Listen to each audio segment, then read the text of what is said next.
hidup dengan paradigma yang baru.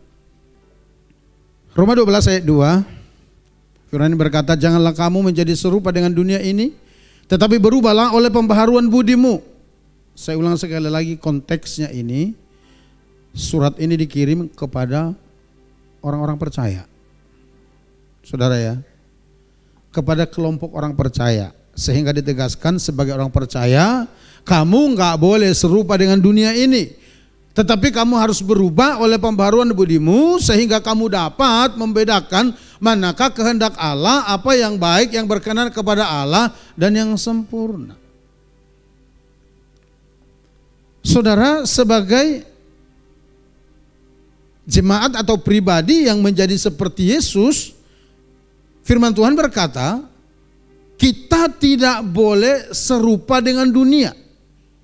Tentu di dalam cara hidup, iman, pemikiran, perkataan, semuanya nggak boleh. Kita harus berbeda. Termasuk cara kerja kita harus berbeda dari orang-orang dunia. Harus berbeda. Kita harus menunjukkan di tempat itu bahwa kita adalah anak-anak Allah yang membawa nama Yesus dalam diri kita. Kalau saudara seorang PNS, jam kantor saudara itu jam 8, saudara datang jam setengah 9, saudara bukan anak-anak Allah. Itu artinya saudara tidak berbeda dari dunia. Kalau saudara seorang PNS, kantor tutup jam 5, saudara pulang setengah 5, saudara bukan pribadi yang menjadi seperti Yesus. Bukan.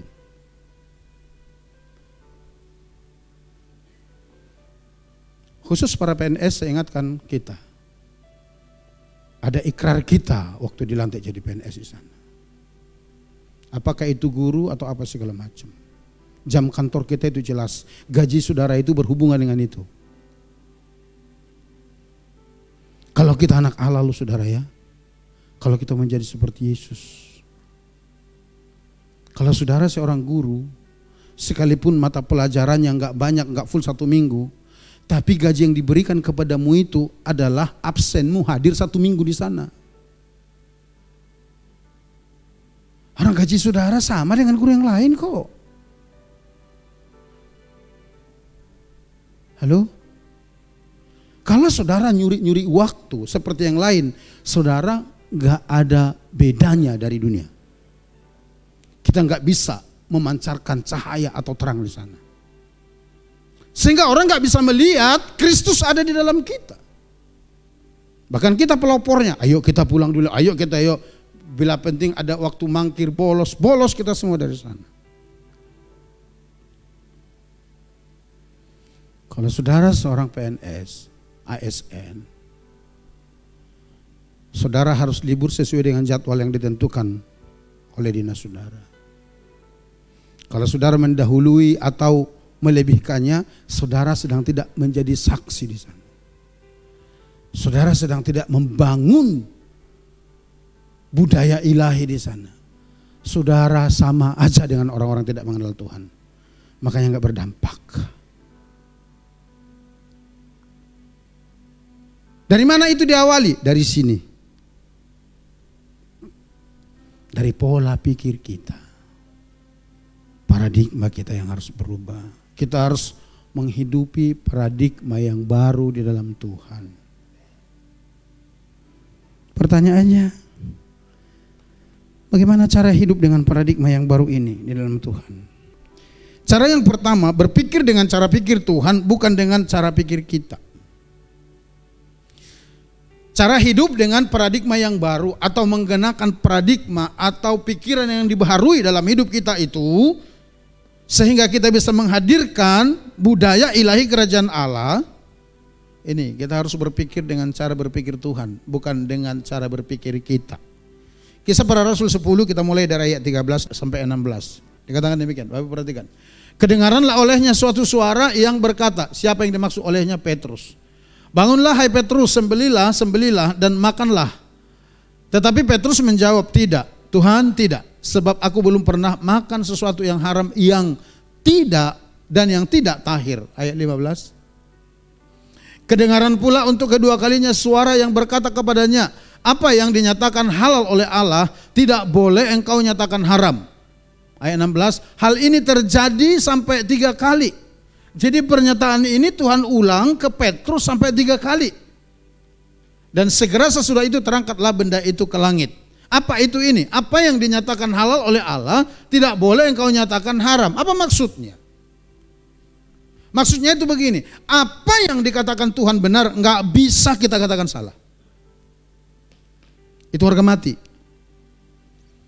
Kalau kita mau hidup sebagaimana Kristus hidup. Apa yang Tuhan katakan sebagai kebenaran, itulah kebenarannya, nggak bisa ditawar.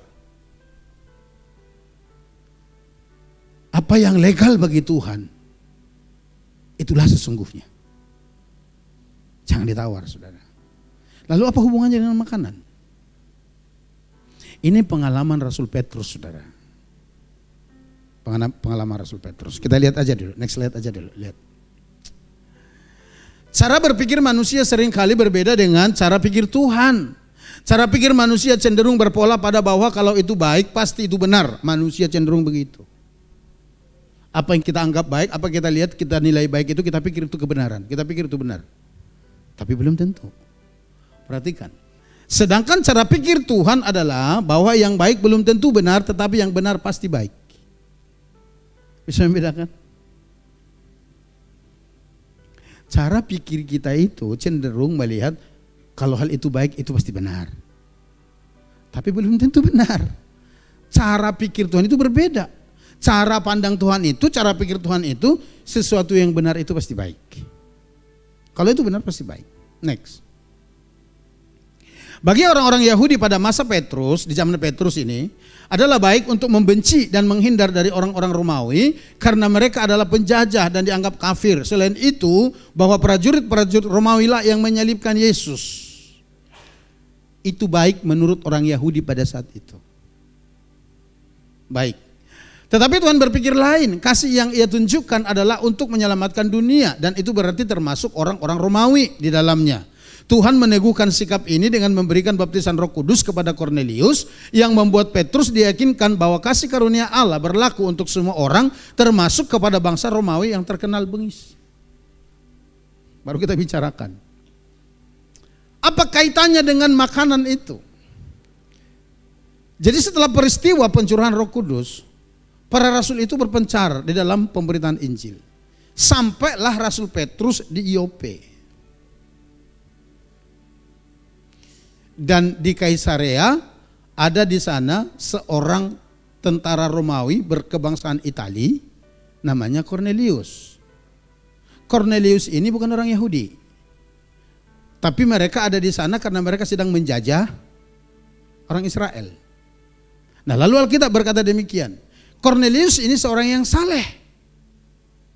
Dan dia suka memberi bantuan terhadap orang-orang Yahudi, termasuk pembangunan bait sucinya. Dia orang yang takut Tuhan sekalipun dia bukan orang Yahudi. Nah, suatu sore jam 3 sore, nanti baca Kisah Rasul pasal 10 jelasnya semua. Suatu sore Kornelius jam 3 sore sedang berdoa seperti yang biasa dilakukan. Tiba-tiba malaikat Tuhan datang menampakkan diri dan berkata demikian, Kornelius, bukan Kornelius loh ya, Kornelius. Sedekahmu dan doamu telah sampai ke surga, telah didengar Tuhan. Oleh karena itu, utuslah seseorang pergi ke Yope, karena di sana ada Simon yang disebut Petrus sedang menginap di rumah seorang penyamak kulit, namanya Simon juga. Utus orang ke sana untuk memanggil dia, bawa ke sini. Lalu Kornelius memanggil para ajudannya, orang-orangnya, untuk diutus besoknya berangkat. Nah, ketika utusannya ini berangkat ke Iope, saudara, sudah mendekati. Nah, kota Iope dikatakan dalam Kisah Rasul sekitar jam 12 siang, Petrus yang numpang di rumahnya Simon penyamak kulit itu, tukang sepatu itu, jam 12 siang dia naik ke lantai 2, dia berdoa di sana. Dia berdoa, waktu dia berdoa, dia sedang berpuasa dan mau buka puasa, dia berdoa. tiba-tiba Tuhan memberikan sebuah penglihatan. Dikatakan ada seperti kain panjang 4 persegi turun dari sorga, di masing-masing sudutnya ada tali, lalu di dalamnya itu ada semua segala binatang haram. Lalu waktu penglihatan itu turun, ada suara dari sorga berkata demikian, Petrus, ambil dan sembelihlah. Petrus menyangga sampai 3 kali. Petrus bilang begini, Tuhan, sampai sejauh ini belum pernah masuk ke dalam mulut saya makanan-makanan haram. Jadi saya enggak mau. Di ayat 15 itu Tuhan katakan demikian. Apa yang Tuhan katakan halal enggak boleh kau katakan haram. Bagi orang Yahudi memang seperti itu. Mereka enggak boleh makan lele, enggak boleh makan ular, enggak boleh segala macam itu enggak boleh, haram. Tapi di dalam penglihatannya itu binatang-binatang haram ada di sana dan Tuhan suruh makan sampai 3 kali.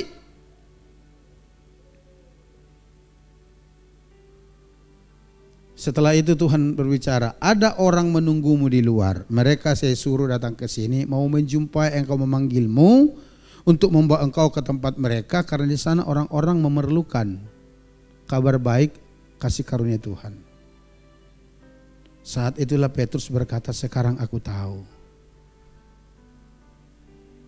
bahwa keselamatan terbuka bagi semua orang. Sebelumnya bagi orang Yahudi, jangankan keselamatan, untuk bergaul, kandau-kandau, imlekan, Natalan, gak boleh. Di Kisah Rasul 10 ayat 28, coba kita lihat. Ia berkata kepada mereka, kamu tahu betapa kerasnya larangan bagi seorang Yahudi untuk bergaul dengan orang-orang yang bukan Yahudi atau masuk ke rumah mereka. Tetapi Allah telah menunjukkan kepadaku bahwa aku tidak boleh menyebut orang najis atau tidak tahir. Jadi arti penglihatan yang Petrus lihat itu, saudara, mau memberitahukan bahwa orang-orang yang dianggap oleh orang Yahudi itu orang kafir, orang najis yang tidak layak menerima keselamatan. Enggak begitu. Karena bagi Tuhan jiwa itu semua sama. Bagi Tuhan mau dari suku mana, bangsa mana, latar belakang apa, mereka layak mendapat kasih karunia Allah. Itu bagi Allah. Tapi bagi orang Yahudi, keselamatan itu hanya diperuntukkan untuk mereka.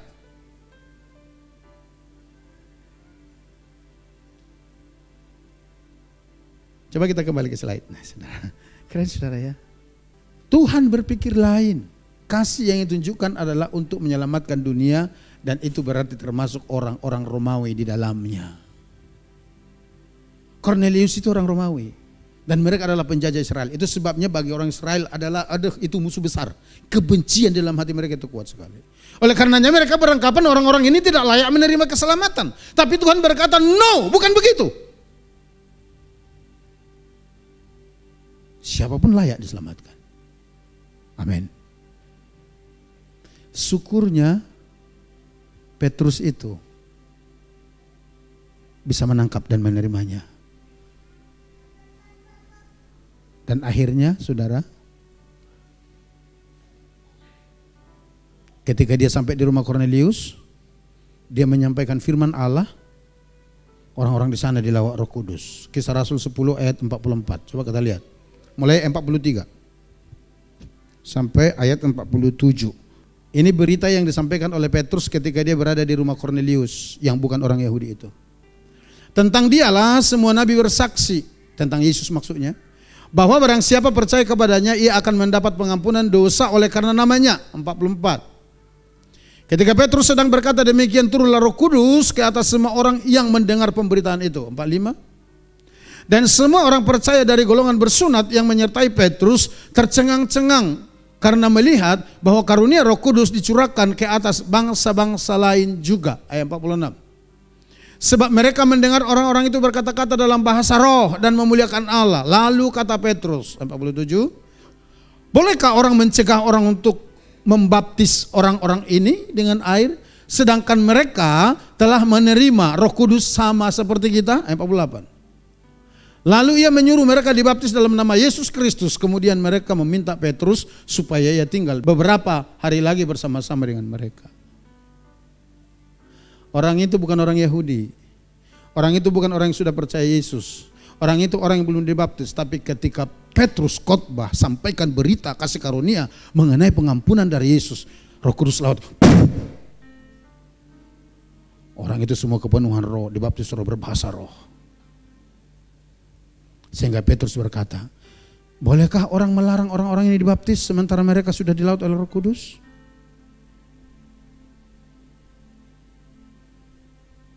Enggak ada yang bisa melarang mereka itu dibaptis.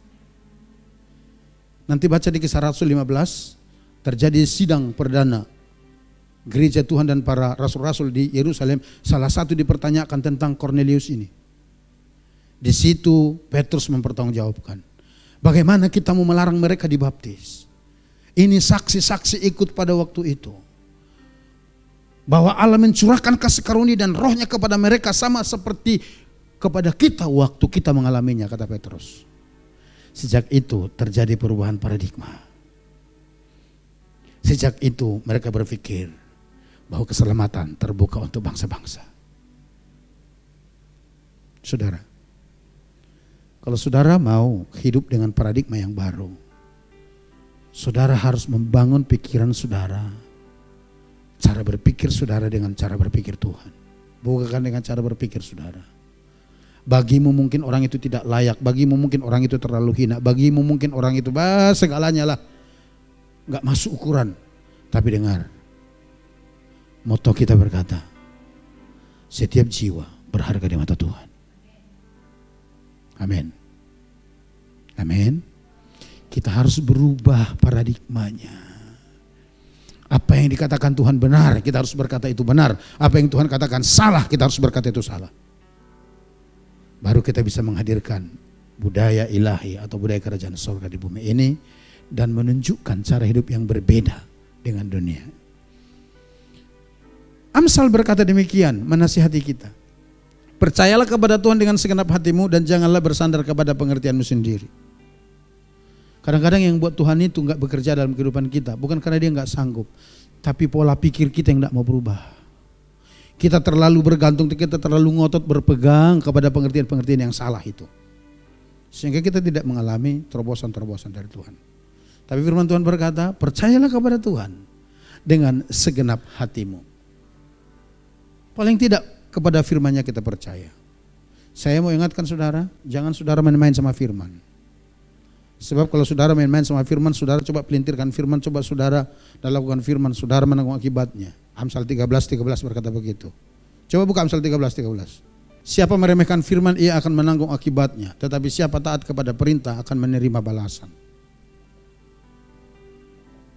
Apapun itu. Ketika saudara belajar mentaatinya, saudara akan hidup dari firman itu. Saudara akan berkemenangan dari firman itu. Next, cara hidup dengan paradigma yang baru. Yang kedua, memandang situasi dengan cara pandang Tuhan, bukan dengan cara pandang kita. Ini 1 Samuel 17:43, kita baca dulu ya. Orang Filistin itu berkata kepada Daud, anjingkah aku? Ini cerita perkelahian, pertarungan antara Daud dan Goliat. Anjingkah aku?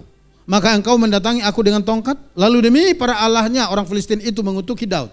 Next, ayat 44. Pula orang Filistin itu berkata kepada Daud, hadapilah aku, maka aku akan memberikan dagingmu kepada burung-burung di udara dan kepada binatang-binatang di padang. 45. Tetapi Daud berkata kepada orang Filistin itu, engkau mendatangi aku dengan pedang dan tombak dan lembing, tetapi aku mendatangi engkau dengan nama Tuhan semesta alam, Allah segala barisan Israel yang kau tantang itu. 46. Hari ini juga Tuhan akan menyerahkan engkau ke dalam tanganku, dan aku akan mengalahkan engkau dan memenggal kepalamu dari tubuhmu. Hari ini juga aku akan memberikan mayatmu dan mayat tentara orang Filistin kepada burung-burung di udara dan kepada binatang-binatang liar, supaya seluruh bumi tahu bahwa Israel mempunyai Allah. Perhatikan ini ya, penegasannya ini. Ayat 47. Dan supaya semua jemaah ini tahu. Siapa yang dimaksud jemaah di situ? Umat pilihan itu. Tentara-tentara orang Israel itu. Supaya semua orang ini tahu bahwa Tuhan menyelamatkan bukan dengan pedang dan bukan dengan lembing. Sebab di tangan Tuhanlah pertempuran dan ia pun menyerahkan kamu ke dalam tangan kami. Next. Manusia cenderung memandang situasi terutama yang sulit dengan pandangan yang terbatas, yaitu sesuai dengan kemampuannya. Tetapi Allah memandang dengan situasi yang berbeda. Kita kadang-kadang kalau dihadapkan kepada sebuah persoalan, masalah saudara, sering sekali kita melihat masalah itu dari cara pandang kita, dari kekuatan kita. Sehingga ketika kita lihat kekuatan kita nggak sampai itu, kita mulai lemes. Kita mulai berpikir dari mana lagi pertolongannya, sehingga kita sibuk sana sini cari pertolongan, lobi sana, lobi sini, ya kan? Nah, itu cara pandang kita. Tapi kalau kita memiliki paradigma yang baru, kita harus menggunakan cara pandang dari cara pandang Tuhan terhadap situasi yang ada. Tuhan itu berbeda cara pandangnya. Ketika Daud maju menghadapi Goliat, Tuhan memberikan hikmat kepadanya untuk hanya membawa sebuah umban dan 5 batu kecil. Saudara tahu umban itu adalah sebagai salah satu senjata gembala di Timur Tengah sana. Dibilang kayak ketapel enggak juga, karena dia tidak pakai begini, tapi dia ada 2 tali. Nanti di tengahnya ada seperti tempat batu, terus ada 2 talinya panjang. Nanti dimasukin batu ke situ, dia akan putar-putar. Terus untuk melepaskan batunya dilepaskan 1 tali, nanti batu itu akan melayang. Nah, itu ada di tangan Daud dan 5 batu kecil. Itu yang dibawa Daud untuk menghadapi Goliat. Goliat merasa terhina dengan cara perang Daud dan merasa bahwa Daud bukan tandingan yang sepadan untuk bertarung. Ini bisa kita lihat dari pernyataan Raja Saul juga ketika Daud menghadap dia. Dia katakan begini, siapa itu orang yang tidak berani-beraninya menghina Allah orang Israel yang perkasa itu? Biar saya maju menghadapinya, kata Daud. Saul bilang begini, nah, nuania agi biak. Mensiaya dari Subak Bari udah jadi panglima. Mana mungkin. Itu loh yang dikatakan Saul. Nanti boleh ayat-ayat sebelumnya. Dan itu ketegangan selama 40 hari. Ketegangan peperangan antara Israel dengan orang Filistin pada perkelahian atau pertarungan Daud dan Goliat itu agak aneh.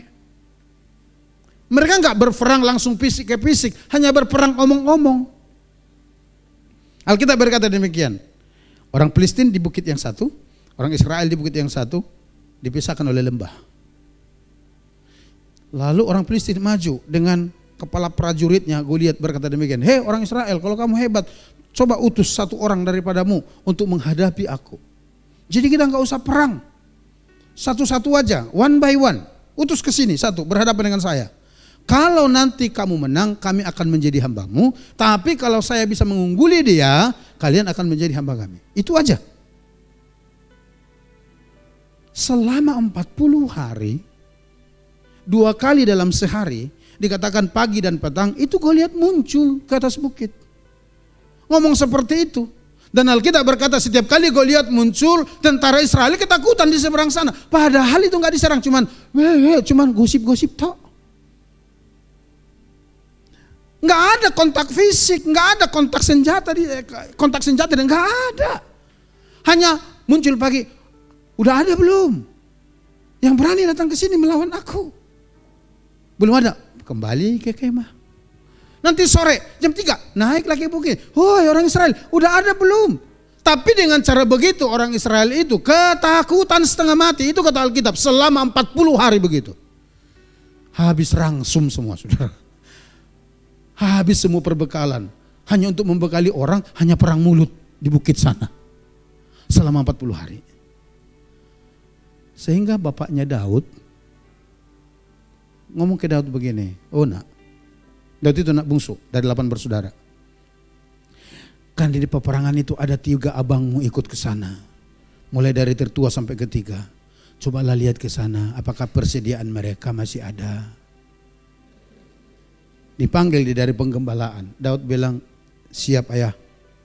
Lalu dia pergi ke sana. Itu dikatakan pas Daud sampai di sana, Goliat naik. Menghina-hina tentara Israel. Menghina-hina Allahnya orang Israel. Meminta siapa yang akan maju. Daud bertanya kepada yang lain, siapa itu beraninya menghina Allah Israel?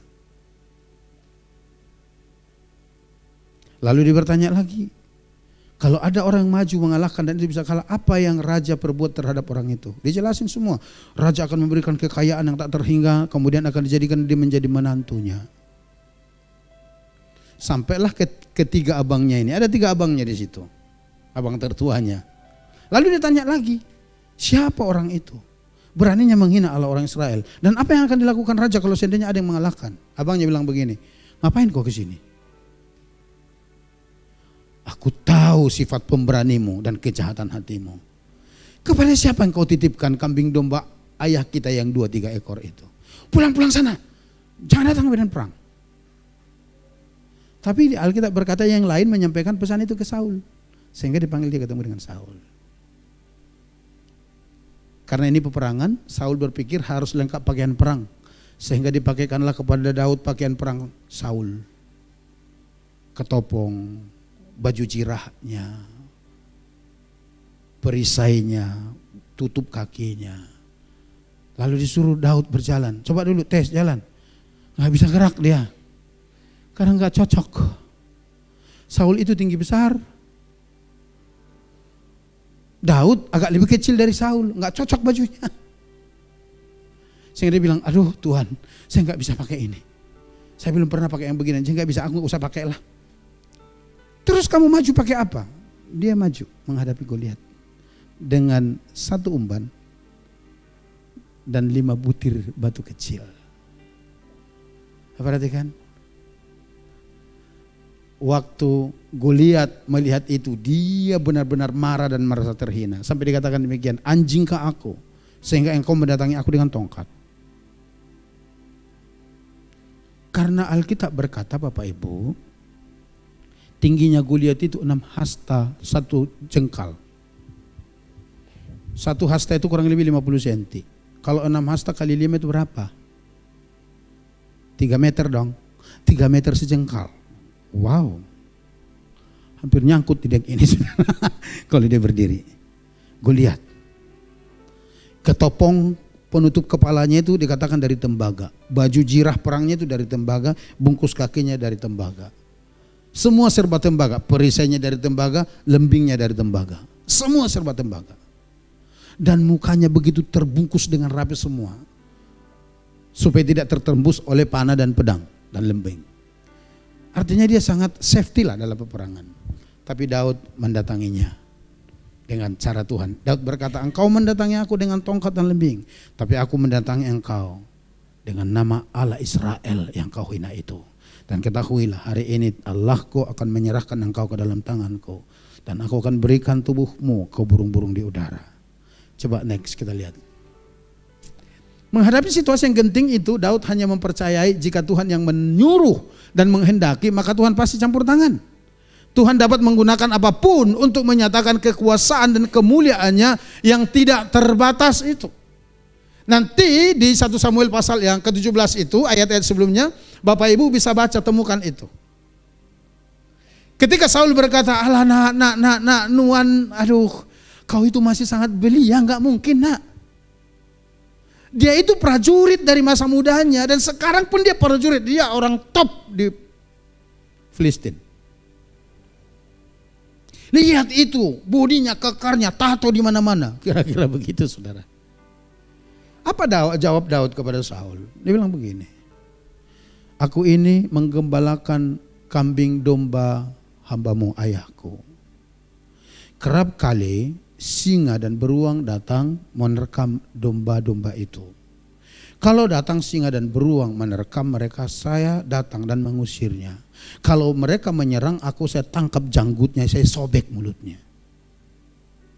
Baik singa maupun beruang. Lalu dia bilang begini, seperti Tuhan melepaskan aku dari cengkraman singa dan beruang, demikian pun Tuhan akan melepaskan aku dari tangan orang yang tidak bersunat itu. Saudara bisa lihat itu? Itu paradigma yang berbeda. Paradigma yang berbeda. Daud memandang situasi peperangan dengan sudut pandang Allah, maka Goliat pun dikalahkan. Karena itu pandanglah situasi hidup kita dengan cara pandang Allah, supaya Goliat apapun yang muncul dalam hidup kita dapat dikalahkan. Yang percaya katakan amin. saudara harus berjalan dengan paradigma yang baru, dengan paradigma yang berbeda di dalam Tuhan, bahwa ketika engkau percaya kepada Yesus, engkau adalah anak-anak Allah, dan di dalammu adalah Roh Kudus, engkau diberi wibawa menjadi anak Allah, sehingga saya mau berkata, engkau akan dijadikan pemenang, bahkan lebih daripada pemenang.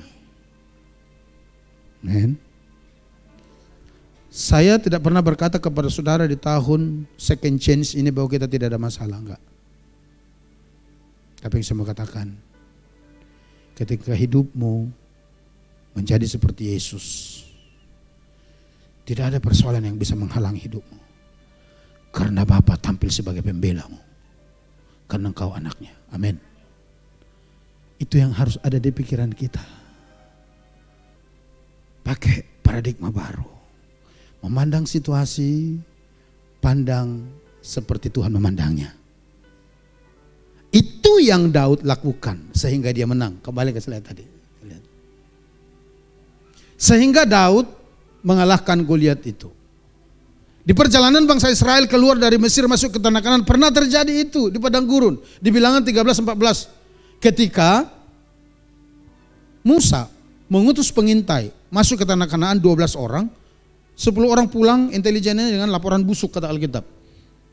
Tapi Yosua dan Kaleb berkata demikian. Betul seperti yang mereka katakan itu. Penduduk negeri itu tinggi-tinggi besar-besar. Tapi ketahuilah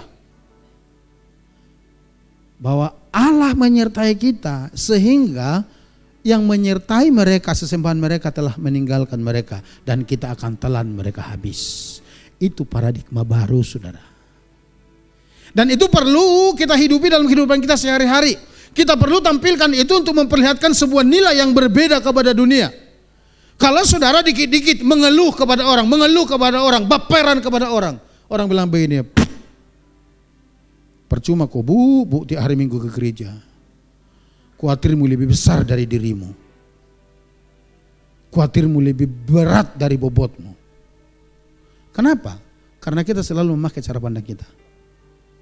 Tapi sebagai anak-anak Allah dalam Tuhan, cobalah belajar memakai paradigma yang baru. Melihat situasi itu dari cara pandangnya Tuhan. Amin. Amin.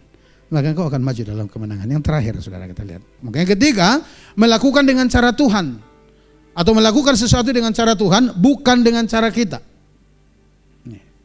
Kisahnya ada di sini. Dalam 2 Raja-Raja pasal 5 ayat 10 sampai 15. Di dalam kisah ini sebelum kita ke sini. Dikatakan demikian. Ada seorang bernama Naaman, dia panglima tentara Aram. Orang ini menderita penyakit kusta. Waktu mereka berperang dengan orang Israel, dia membawa seorang gadis kecil sebagai tawanan, dibawa ke negerinya. Nah, melihat tuannya yang penyakit kusta itu, si gadis kecil ini bicara, Tuan, cobalah Tuan pergi ke Israel, di sana ada abdi Allah, mungkin dia bisa berdoa untukmu supaya kau sembuh dari sakit kusta itu. Naaman berespon dengan baik. Sehingga dikirim surat ke Raja Israel. Ketika Raja Israel membaca ini, dikatakan demikian, dia sobek bajunya, dikoyakkan. Tuhankah aku sehingga aku bisa mengubah penyakit kustanya itu. Tapi Alkitab berkata berita itu sampai kepada Elisa. Waktu itu dia nabi di Israel. Lalu Elisa berkata, suruh dia datang ke saya. Nah, singkat cerita, datanglah Naaman dengan para prajuritnya yang lain ke Israel. Ketemu dengan Elisa, abdi Allah itu. Minta untuk didoakan supaya dia sembuh dari penyakit kustanya itu. Tetapi apa yang terjadi? Kita lihat, ini dia ayat 10. Elisa menyuruh seorang suruhan kepadanya mengatakan, pergilah mandi 7 kali dalam sungai Yordan, maka tubuhmu akan pulih kembali sehingga engkau menjadi tahir. Next. 11. Tetapi pergilah Naaman dengan gusar sambil berkata, ini kecewa dia, panas hati ini, manusia satu ini. Aku sangka bahwa setidak-tidaknya ia datang keluar dan berdiri memanggil nama Tuhan Allahnya, lalu menggerak-gerakkan tangannya di atas tempat penyakit itu dan dengan demikian menyembuhkan penyakit kusta. Jadi dia berharap Elisa itu tumpang tangan saudara ke dia untuk mendoakan supaya dia sembuh. 12. Bukankah Abana dan Parpar, sungai-sungai Damsik lebih baik dari segala sungai di Israel? Kemudian berpalinglah ia dan pergi dengan panas hati. Kecewa dia sama Elisa. Next. Tetapi pegawai-pegawainya datang mendekat serta berkata kepadanya, Bapak, Seandainya Nabi itu menyuruh perkara yang sukar kepadamu, bukankah Bapa akan melakukannya? Apalagi sekarang ia hanya berkata kepadamu, mandilah dan engkau akan menjadi tahir. Ayat 14. Maka turunlah ia membenamkan dirinya 7 kali dalam sungai Yordan, sesuai dengan perkataan abdi Allah itu. Lalu pulihlah tubuhnya kembali seperti tubuh seorang anak dan ia menjadi tahir. Next. Ayat 15, kemudian kembalilah ia dengan seluruh pasukannya kepada abdi Allah itu. Setelah sampai, tampillah ia ke depan Elisa dan berkata, sekarang aku tahu bahwa di seluruh bumi tidak ada Allah kecuali di Israel. Karena itu terimalah kiranya suatu pemberian dari hambamu ini. Next. Bapak Ibu, kita senang melakukan berbagai hal dengan cara kita terbiasa melakukannya. Tetapi seringkali Tuhan meminta kita untuk melakukan sesuatu dengan cara yang berbeda. Artinya begini, ketika kita diperhadapkan dengan sebuah situasi, kebiasaan kita itu melakukan dan mengukur segala sesuatu itu dengan cara-cara yang biasa kita lakukan. Oh, ini nanti baru bisa terselesaikan kalau begini. Oh, ini nanti baru bisa terjawab kalau begini. Oh, ini nanti baru bisa sembuh kalau begini. Oh, ini nanti baru terbuka jalan kalau begini. Ini nanti baru dapat untung kalau begini. Betul nggak? Jujur dulu kita. Itu yang sering kita lakukan. Tapi tahu gak Bapak Ibu? Kadang-kadang Tuhan itu suruh kita melakukan sesuatu yang berbeda, bahkan sangat aneh daripada itu. Dan Naaman belajar mengenai hal ini. Ketika Naaman menemui Nabi Elisa untuk meminta doa untuk kesembuhannya, ternyata Nabi Tuhan itu malah tidak mau menemuinya. Enggak mau dia. Bahkan menyuruh Naaman untuk mandi 7 kali di sungai Yordan. Next. Itu tadi kita baca ya. Naaman tersinggung karena ia mengira setidaknya Elisa berdoa dan menumpangkan tangan. Ini cara yang lazim dan umum atasnya. Tetapi yang terjadi malah menyuruhnya melakukan hal yang benar-benar berbeda dan yang tidak pernah terpikir olehnya. Namun pada akhirnya Naaman menuruti perintah abdi Allah itu dan hasilnya dia sembuh. Waktu Naaman pergi dengan panas hati, tidak mau melakukan apa yang disuruh oleh abdi Allah itu, apakah dia sembuh? Enggak. Makin parah hidupnya. Apakah dia mendapatkan jawaban? Tidak. Tapi ketika dia mendengar nasihat dari bawahan-bawahannya itu, dia berpikir, benar juga ya. Akhirnya dia mencelupkan diri 7 kali di sungai Yordan. Yang dia katakan, sungai Parpar, Abana, di Damsik, jauh lebih baik dari sungai Yordan itu. Tapi ketika dia keluar dari sungai itu, keren. Alkitab berkata dia keluar tahir seperti anak kecil yang tidak pernah kena kudis dan kurap. Apalagi panu. Badannya bersih. Karena apa? Dia melakukannya dengan cara Tuhan. Saudaraku, paradigma baru. Ketika saudara melakukan sesuatu, lakukan dengan caranya Tuhan. Jangan ngotot dengan caramu itu. Kalau kamu melihat terobosan di sana. Coba kita lihat lagi. Tuhan tidak kehabisan cara untuk menunjukkan bahwa kuasa, kasih dan mujizatnya masih ada. Bagian kita adalah percaya dan melakukan sesuai dengan yang Ia kehendaki.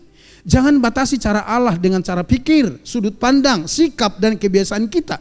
Tetapi percayalah bahwa Dia selalu merencanakan dan memberikan yang terbaik untuk kita. Dan tidak akan pernah mempermalukan anak-anaknya. Yang setuju katakan amin. Tidak pernah ada di pikiran Tuhan untuk mempermalukan anaknya. Kadang-kadang saya mau katakan, posisi, status, jabatan, pangkat kita itu, gengsi kita, itulah yang menghalangi kita mengalami sesuatu dari Tuhan. Naaman sempat tersandung karena dipikir, ini kepala panglima Aram, tentara Aram, masa saya harus mandi di situ? Mungkin dalam hatinya berkata begini, Elisa, lu boleh nabi, lu siapa? Suruh saya mandi di situ. Lu nggak tahu saya siapa ini, jabatannya seperti apa. Selama itu bertahan di hatinya, dia tidak melihat terobosan. Tapi ketika dia akhirnya manut dengan sebuah paradigma yang baru, dia ikuti caranya Tuhan. Seketika dia sembuh, dia mengalami mujizat. Dan saya mau katakan, hal yang sama bisa terjadi di dalam kehidupan saudara dan saya ketika kita melakukan segala sesuatu dengan cara-cara yang dari Tuhan. Engkau akan melihat sesuatu yang lebih besar. Engkau akan mengalami sesuatu yang lebih ajaib. Engkau akan mengalami sesuatu yang lebih dahsyat. Asal engkau mengikuti cara-caranya Tuhan. Berhenti mengandalkan cara-cara kita itu. Ubah cara berpikir kita. Ubah pola pikir kita. Ubah mindset kita. Dan bergeraklah di dalam paradigma yang baru. Maka saya percaya berkatmu sebagai anak-anak Allah akan sampai di dalam tanganmu, dalam dirimu. Dan engkau bersuka cita karena Allah selalu baik bagi saudara dan saya. Yang percaya katakan amin. Kita datang kepada Tuhan saudara.